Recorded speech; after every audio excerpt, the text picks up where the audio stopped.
जो हमें जो बस यूपी से लेके पूरे देश में जो सम्मान हमें मिला है वो बसपा की बदौलत है, न कि किसी और के बदौलत। असली मान्यवर साहब का अगर कोई वारिस है, अनुयायी है, तो एकमात्र बहन जी है। तो कांचीराम साहब का कहना था कि हमारी समस्या न्याय नहीं, हमारी समस्या है कि आखिर हम पर कब तक जुल्म जातीय अत्याचार होता रहे।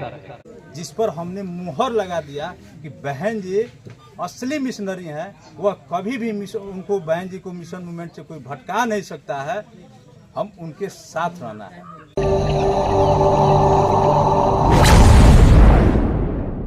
महामानव तथागत गौतम बुद्ध जी की चरणों में श्रद्धा सुमन अर्पित करते हुए कोट कोट प्रणाम करता हूँ। खंड खंड भारत को अखंड भारत बनाने वाले, करोड़ों रजाओं में एक का नाम जज बलमान नक्षत्र की भांति चमकने वाले, करोड़ों प्रजा के दिलों पर राज करने वाले महान सम्राट अशोक की चरणों में श्रद्धा सुमन अर्पित करते हुए कोट कोट प्रणाम करता हूँ। भारतीय संविधान के शिल्पी, भारत के राष्ट्र निर्माता, सिंबल ऑफ नॉलेज यानी ज्ञान के दीप, champion of social justice, Bharat Ratna बोधिसत्व परम पूज्य बाबा साहब डॉक्टर बी.आर. अम्बेडकर जी के चरणों में श्रद्धा सुमन अर्पित करते हुए कोट कोट प्रणाम करता हूँ। बहुजन समाज में सामाजिक क्रांति पैदा करने वाले पिता ज्योतिबा फूले की चरणों में श्रद्धा सुमन अर्पित करते हुए कोट कोट प्रणाम करता हूँ। हम बहुजन समाज के घरों में शिक्षा की अलख जगाने वाली माता सावित्रीबाई फूले की चरणों में श्रद्धा सुमन अर्पित करते हुए कोट कोट प्रणाम करता हूं। बाबा साहब का दूसरा नाम आज जिनके पुण्यतिथि पर इस सभा का आयोजन किया गया है, युग पुरुष, युग नायक, बामशेफ DS4 बहुजन समाज पार्टी के संस्थापक मान्यवर कांचीराम साहब की चित्र पर पुष्प अर्पित करते हुए कोट कोट प्रणाम करता हूं। इन तमाम बहुजन समाज में जन्मे सभी संत महात्मा महापुरुषों की पद चिन्हों पर चलने वाले बाबा साहब डॉक्टर बी.आर. अम्बेडकर और मानवर कांचीराम साहब की असली उत्तराधिकारी, आज की आयरन लेडी, इस देश के सबसे बड़े प्रदेश उत्तर प्रदेश की 4 बार मुख्यमंत्री रही बहन कुमारी मायावती जी को की नीतियों में आस्था विश्वास रखते हुए क्रांतिकारी जय भीम नमो बुद्धाय करता हूं। साथियों, इस मंच पर मंचासीन भंते सारी पुत्र जी, मुख्य अतिथि माननीय सुनीश कुमार जी, वशिष्ठ अतिथि माननीय सदमान भाई मनोज रंजन जी, जिला अध्यक्ष एडवोकेट महेश राम जी, विधानसभा अध्यक्ष जीत बहादुर जी, डॉक्टर R. अमन जी, कुंदन गजराज जी, प्रेम सागर कुशवाहा जी, समाज सेवी कृष्णा अम्बेडकर जी, सेवानिवृत्त शिक्षक हमारे गार्जियन सागर गौतम जी, सुरेंद्र कुमार जी घोरे से इस कार्यक्रम का अध्यक्षता कर रहे रामचंद्र कुमार जी, बौद्धाचार्य हृदयानंद राव जी और इस कार्यक्रम के व्यवस्थापक प्रखंड कमेटी फुलवरिया बसपा वशिष्ठ राम जी, रविंद्र राम जी, डॉक्टर कमलेश राम जी, राजकुमार जी शिक्षक, इन तमाम साथियों को मैं अपने दिल की गहराइयों से हार्दिक बंधन अभिनंदन करते हुए क्रांतिकारी जय भीम करता हूं। साथियों, यहाँ बाबा साहब और कांचीराम साहब से रिलेटेड उनकी जीवन शैली से लेकर मृत्यु तक कोई बात अभी तक बची नहीं है। अब हमको समझना ये है कि हमारा मोटो क्या है, हमारा मिशन क्या है, आखिर में वो लोग क्या चाहते थे, बाबा साहब और मान्यवर कांचीराम क्या चाहते थे। मैं आपको बता दूं कि बाबा साहब 1956 में इस दुनिया छोड़कर चले गए। लंबे अरसे बाद लगभग 30 वर्ष अंतराल हुआ। 30 वर्षों बाद इस भारत के कोने कोने में हम बहुजन समाज के लोगों के घरों में यदि बाबा साहब की बात और बाबा साहब को बताने वाला कोई अगर नायक है तो मान्यवर कांचीराम साहब। इसलिए हमें इन्हें भूलने की जरूरत नहीं है। जब मान्यवर साहब कि जितनी पीड़ा थी, जो उनका जीवन संघर्ष था, हमारे सभी वक्तागणों ने बताया। मैं बहुत कम समय लूंगा, इसलिए कि जिनको हम सुनने के लिए आए हुए हैं, जो आतुर हैं, मैं अपना पूरा समय उन्हीं को देना चाहता हूं। लेकिन मैं ज्यादा से ज्यादा 5 मिनट लूंगा। जो आज ट्रेंड चल रहा है राजनीति का, जो मान्यवर साहब जो चाहते थे कि हम इस देश में बहुजनों का राज देखना चाहते, मैं आप लोगों से पूछना चाहता हूं, क्या मान्यवर साहब का सपना पूरा हुआ? अभी एक हमारे भाई ने कहा कि इस देश में 3 सबसे बड़ी राष्ट्रीय राजनीतिक पार्टी है, एक बहुजन समाज पार्टी। पार्टी तो है, हमारी बहुजनों में पार्टी तो है, लेकिन हम इस देश के शासक नहीं बने। एक छोटा सा प्रदेश उत्तर प्रदेश में जब हमारा शासन रहा, तो मैं आपको बता दूं, मानवर कांसीराम साहब गांव गांव गली गली जब घूमते थे, वो देखे कि हमारे समाज के लोगों पर जुल्म, जाति, अन्याय, अत्याचार काफी हद तक हो रहा है। हमारे समाज के लोग रो रहे हैं, बिखर रहे हैं, लेकिन कोई न्याय नहीं मिल रहा है। हमारे समाज के तमाम सामाजिक संगठन धरने पर बैठते थे, जिला घेराव करते थे, जिला मुख्यालय में जाते थे। हमारे साहब कहा करते थे कि इससे क्या हो सकता है, इससे बहुत हो सकता है, तो प्रशासन प्रभाव में आकर उस मुजरिम को कुछ समय के लिए जेल में डाल देगा, वो बेल हो जाए, उसका बेल हो जाएगा, और फिर वो जुल्म, जाति, अत्याचार होते रहेगा। तो कांसीराम साहब का कहना था कि हमारी समस्या न्याय नहीं, हमारी समस्या है कि आखिर हम पर कब तक जुल्म, जाति, अत्याचार होता रहेगा। हमारी समस्या न्याय नहीं है, हमारी समस्या कि हम पर कब तक जुल्म, जाति, अत्याचार होता रहेगा। ये बात सोचने के लायक है। इस पर मान्यवर साहब ने काम किया और इस देश के सबसे बड़े प्रदेश उत्तर प्रदेश में अपनी सरकार बना और इसको दिखाया कि जुल्म, जाति, अत्याचार को कैसे रोका जाता है। जब बहुजन समाज पार्टी की सरकार बनती है तो साथियों, एक डीजीपी, एक एडीजीपी, 4 आईजी, 8 डीआईजी, 40 एसपी और 40 एसएसपी को, 80 एसपी, 80 एसएसपी को पूरे प्रदेश में लगा। जो लोग हमारे समाज के ऊपर जुल्म, जाति, अत्याचार करने वाले लोग थे, जब जो पूर्व का जो रिकॉर्ड बहन जी ने मंगवाई और देखी कि कहां कहां कितना जो है कि जुल्म, जाति, अत्याचार हुआ है, वो रिकॉर्ड को पुनः खुलवा कर जांच करवाई और जो लोग दोषी थे उन पर कार्रवाई कर, माने बहुत कड़ा कार्रवाई। बाकी जो बचे खुचे के जो गुंडे थे वो देश ही नहीं विदेश छोड़ के भाग गए। गोंडा का गुंडा राजा भैया के नाम आप लोगों ने सुना होगा, वो भी उसको भी बहन जी ने सलाखों के भीतर कर दिया। ये रहा हमारे बसपा का शासन का। अब रही बात कि बसपा ने किया क्या, अब जैसे कि हम फील्ड में जाएंगे तो बसपा का कुछ किए हुए कार्यों को बताएंगे तब न पब्लिक हमसे जुड़ेगी कि बसपा क्या किया है। तो साथियों, मैं आपको बताना चाहता हूं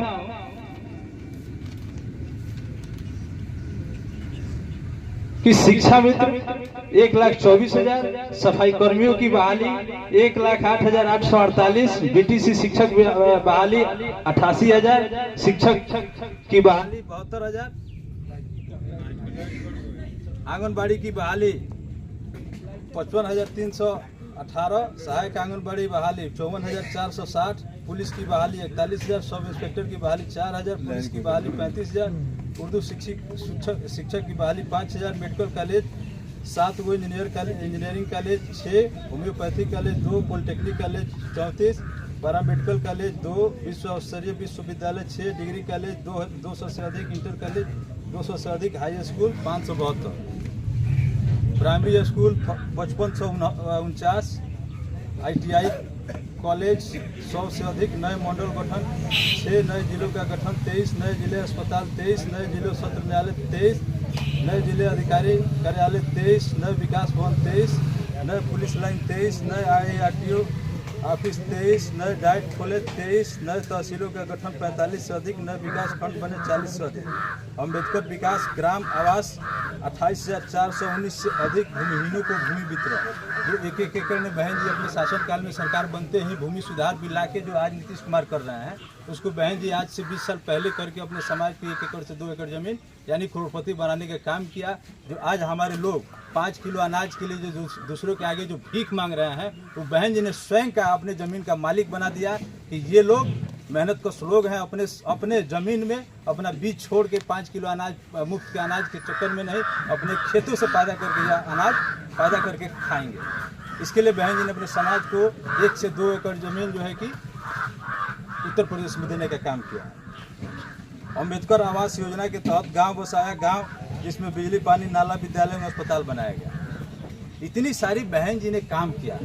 आज जो पार्टियां हैं कह रही है कि संविधान लेके घूम रहा है कि हम संविधान हितैषी हैं, हम ही असली संविधान को बचाने वाले नायक हैं। अभी जो हाल फिलहाल जो लोकसभा चुनाव हुआ, इसमें हमारे समाज के लगभग 90% लोगों ने संविधान बचाने के लिए वोट किया है ना, इसमें कहीं कोई दो मत नहीं।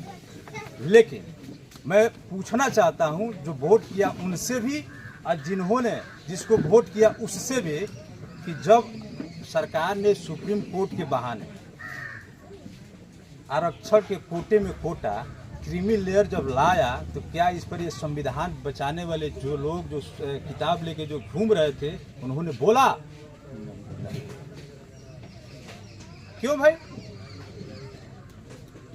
हम में एक मजबूरी है।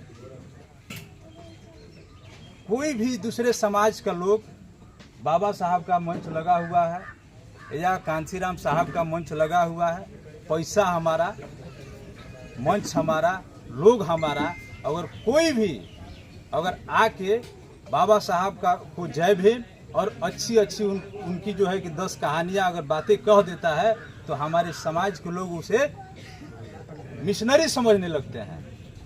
यह भी हमारे ही समाज का है, यह भी मिशन का आदमी है। जैसे भाई ने कहा कि आने वाले समय में इन्हीं में से कोई चोला बदल के दूसरे के लिए वोट मांगने आ जाएगा। लेकिन एक और चोला चल रहा है नीला झंडा के नाम पे, आप लोग उसको भी जान रहे होंगे, बड़ी जोरों शोरों से प्रचार प्रसार चल रहा है। हमारे और आपके ही बीच के हैं। हम सम्मान करते हैं वह व्यक्ति जिस समय भीम आर्मी का गठन किया, वो मंच से कहा था, हजारों की भीड़ थी, कहा था कि मैं जिस संगठन का गठन कर रहा हूँ यह समाज का रक्षक होगा, इसके बाद मेरा कोई ना राजनीतिक पार्टी होगी, ना कोई मेरा दूसरा संगठन होगा, मेरे नाम से कोई बैंक बैलेंस नहीं होगा, ना मेरा कोई खाता होगा। लेकिन कुछ दिन बाद साथियों, उनका एक राजनीतिक पार्टी भी हो गया और उनके नाम के खाता भी हो गया और उनके खातों में बैलेंस भी हो गया। आने वाले समय में कल को ये भी हो सकता है कि अगर किसी दूसरे के घरों में चले जाए, ये भी संभव हो सकता है। ये कोई मानने की ये बहुत बड़ी बात नहीं है। तब हमारे समाज के लोग कहेंगे कि हमने जिस पर भरोसा किया वो हमारा भरोसा ही तोड़ दिया। ये कब तक चलता रहेगा? जिसको इस्तेमाल किया है, जिस पर हमने मुहर लगा दिया कि बहन जी असली मिशनरी हैं, वह कभी भी उनको बहन जी को मिशन मूवमेंट से कोई भटका नहीं सकता है। हम उनके साथ रहना है। बिहार में उनके उदाहरण के तौर पर मैं बिहार का भी एक उदाहरण देना चाहता हूँ, जिसका नाम है पप्पू यादव। लालू परिवार से ज़्यादा चलता है, तेजस्वी से ज़्यादा बोलता है, हर जगह जहाँ कोई घटना दुर्घटना होता है पहुँचता है। उसको भी कांग्रेस ने एक राजनीतिक पार्टी बनाया आरजेडी को कमजोर करने के लिए। लेकिन मैं आप लोगों से पूछना चाहता हूँ, क्या यादव लोगों ने उनको स्वीकार किया, उन्हें वोट किया? भाई पप्पू यादव तो अच्छा है, हेल्दी भी है, अगर किसी के शरीरों पे गिर जाएगा तो ऐसे ही डेथ कर जाएगा मर के, पैसा बल सब कुछ है। लेकिन क्या यादव भाई लोगों ने उनको सपोर्ट किया, वोट किया? नहीं किया। तो यानी हमसे और आपसे कई गुना वो लोग तेज है। जब पप्पू यादव जाते थे फील्ड में वोट मांगने, तो लोग कहा करते थे कि पप्पू यादव जी, ये सम्मान जो मिला है ये लालू प्रसाद यादव की बदौलत मिला, न कि आपकी बदौलत। इसलिए जो यूपी से लेके पूरे देश में जो सम्मान हमें मिला है वो बसपा की बदौलत है, न कि किसी और के बदौलत है। आज अगर हमारे समाज में जो चमचे किस्म के लोग जो पैदा हुए हैं, ये बसपा को कमजोर करने के लिए पैदा किया गया है। कांसीराम साहब ने एक किताब लिखा था चमचा युग, उसमें उन्होंने सीधा शब्दों में लिखा था, heat the hands which operate the चमचा। वार करो उन हाथों पर, अर्थात चमचों पर नहीं, जो चमचों को चलाने का कार्य करते हैं। चमचों का चलाने का कार्य कौन कर रहा है? भाजपा और कांग्रेस। तो भाई कभी क्षेत्रीय दल फला को, कभी क्षेत्रीय दल फला को साथ में आएगा, राजनीतिक ध्रुवीकरण कर रहा है, हमें और आपको कमजोर कर रहा है, हमारे प्रतिनिधित्व को खत्म करने का प्रयास किया जा रहा है। इसलिए इस भ्रम में हमको नहीं आना है। अगर असली मान्यवर साहब का अगर कोई वारिस है, अनुयायी है, तो एकमात्र बहन जी है कि जो आजीवन अपनी सारी इच्छाओं को मारकर अविवाहित। क्यों? क्योंकि बहन जी ने सोचा कि अगर मैं भी अगर घर बसा लूं तो शायद जो करोड़ों दलित पिछड़े वंचित लोग हैं उनका क्या होगा। इसलिए बहन जी ने हमारी और आपकी बहन बेटियों की मांग की सिंदूर और कलाइयों की चूड़ी बचाए रखने के लिए आजीवन वो अपने मांग में सिंदूर और कलाइयों में चूड़ी नहीं पहनी। मेरे साथी, ये कितने दुख और दर्द की बात है। एक महापुरुष जिन्होंने अपने पद से इस्तीफा दिया था और दूसरा बहन जी बाबा साहब डॉक्टर बी.आर. अम्बेडकर कानून मंत्री थे। हिंदू कोड बिल उन्होंने चाहते थे कि हिंदू कोड बिल सदन में पास हो, लेकिन कांग्रेस के लोगों ने कोड बिल को पास नहीं होने दिया। तो बाबा साहब डॉक्टर बी.आर. अम्बेडकर ने इस्तीफा देकर चले आए। और माननीय बहन जी रोहित वेमुला, उन्ना कांड, सहारनपुर, जहां से लोग चमक रहे हैं, सहारनपुर, गुजरात के कश्मीर के कठुआ, इन तमाम घटनाओं को संयोजित करके बहन जी ने जब सदन में आवाज उठाई तो जितने विरोधी दल के नेता थे टैक्स फेंकना शुरू कर दिया। बहन जी को बोलने का मौका नहीं दिया। बहन जी ने गुरेजते हुए कही कि इस देश के सबसे बड़े महापंचायत में जब मुझे बोलने का अधिकार नहीं दिया जा रहा है, हमारे अपने समाज के लोगों की हकों की आवाज बुलंद नहीं किया जा रहा है, इस देश के सबसे बड़े महापंचायत में मुझे रहने का कोई अधिकार नहीं है, मैं अभी इस्तीफा देके जाती। और बहन जी ने इस्तीफा दिया। साथियों, ऐसा त्याग आज के हमारे समाज के लोगों में किसी के पास नहीं है।